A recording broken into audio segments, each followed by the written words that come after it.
Bonjour, c'est Cédric et dans cette vidéo, je vais vous montrer comment connecter les capteurs de température automatiques. Donc vous allez voir, c'est très simple, c'est quasiment aussi simple que de connecter votre téléphone au Wi-Fi. Donc la première étape, ça va être de connecter le hub. Donc le hub, c'est la plateforme ronde. La seconde étape, ça va être de connecter les capteurs à la plateforme Qualysy et au hub. Vous allez voir, on va faire ça en deux étapes très simples. Donc la première étape, connecter le hub. Donc on déballe le hub et vous allez voir qu'il y a un câble qui est fourni et vous avez simplement qu'à brancher ce hub sur une prise traditionnelle ou si vous le souhaitez, vous pouvez aussi le brancher avec Ethernet. Donc ce que je vous recommande de faire en premier, c'est d'ouvrir le guide que nous avons créé pour vous et de le laisser ouvert dans une page de votre navigateur. Nous allons en avoir besoin parce que pendant la configuration, nous allons perdre l'accès à Internet. Donc on va en avoir besoin pour pouvoir copier et coller les adresses dont on aura besoin pour connecter tout ça. Donc la connexion va prendre à peu près, ça va nous prendre à peu près 3 minutes à faire. Donc la première chose, une fois que vous avez déballé le hub et que vous l'avez branché, vous allez regarder dans vos réseaux et vous allez avoir un réseau qui commence par GW. Donc on va le sélectionner. Je l'ai désormais sélectionné sur mon ordinateur. Une fois que je l'ai sélectionné, je vais appuyer sur cette URL. Donc ça va nous donner accès à l'administration du hub. Donc tout simplement, je vais appuyer sur Login. Donc tout est en anglais, mais c'est très simple. Je vais vous montrer. Donc ici, on n'a pas besoin de rentrer de mot de passe. Je recommande d'absolument pas mettre de mot de passe. Sinon, on va avoir des difficultés à se connecter. Mon hub est connecté en Ethernet, mais vous pouvez aussi le connecter en Wi-Fi.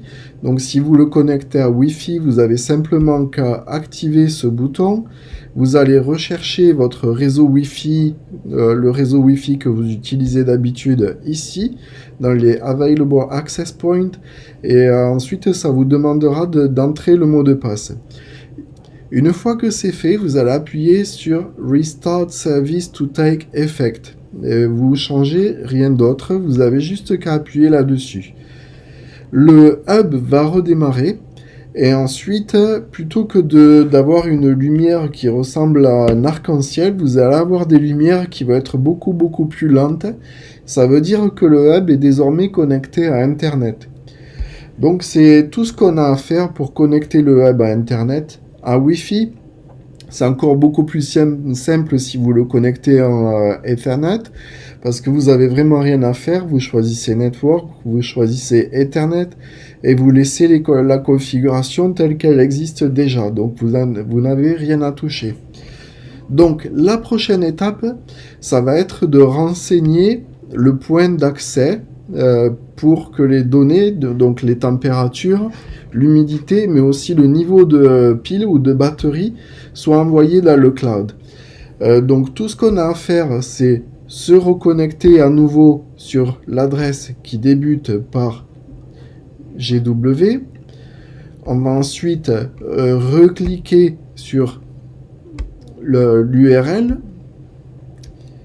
On va accéder au tab qui s'appelle Service. Donc on va appuyer sur Service.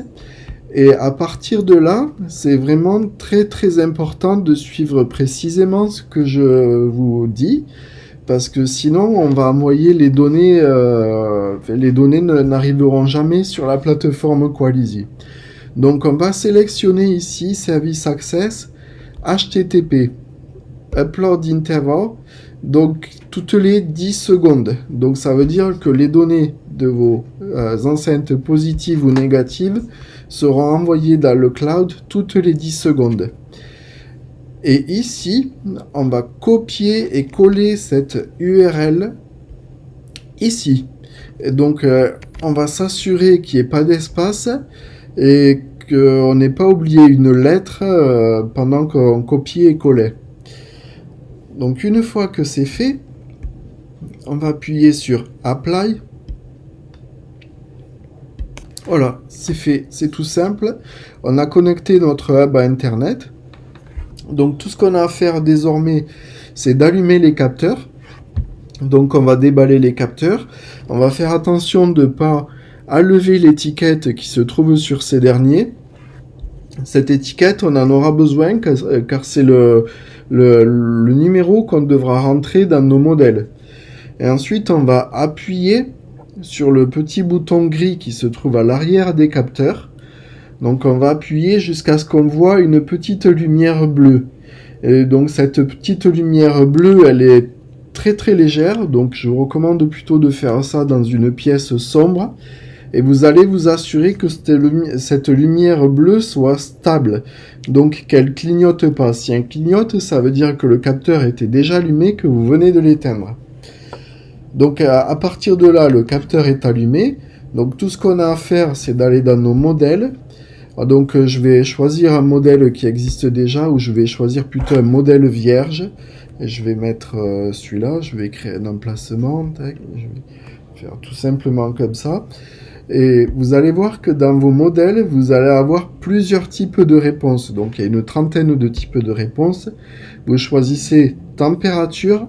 Et là, vous allez renseigner l'adresse MAC. Donc l'adresse MAC, c'est l'étiquette qu'il y a sur les capteurs. Donc vous allez rentrer cette adresse MAC. Généralement, ça débute par AC233 suivi de quelque chose. Vous allez sauvegarder ce modèle. Et à partir de là, tout ce que vous allez avoir besoin, c'est de créer la fréquence, donc la fréquence à laquelle vous voulez que les relevés soient faits. Donc vous allez appuyer sur Nouveau planning, vous allez choisir un modèle qui a déjà été créé. Désolé, ça c'est un portail de test qui est en anglais, mais vous avez les vôtres en français. Les destinataires, donc c'est une équipe spécifique, donc c'est les destinataires de la tâche. Donc moi je vous recommande de créer une équipe dédiée à l'enregistrement des températures de manière automatique. Donc dans la gestion des équipes, vous allez ajouter une équipe, donc enregistrement auto. On va le sauvegarder. Et à partir de là, vous pourrez très simplement créer la fréquence. Donc vous pouvez relever les températures toutes les 10 secondes si c'est votre souhait. Moi, je vous recommande de le faire plutôt entre 3 et 4 fois par jour. Et ensuite, vous aurez simplement qu'à créer un rapport en choisissant le modèle en question. Et vous allez voir exactement tous les relevés de température qui sont faits de manière automatique par les capteurs. Voilà, c'est tout simple. Donc si vous avez besoin d'aide, vous avez accès au support ici. Donc vous pouvez nous envoyer un message, on vous répondra dès qu'on peut. C'est tout ce que vous avez à faire pour connecter ces capteurs. N'hésitez pas, si vous avez besoin d'aide, demandez-nous. Merci, au revoir.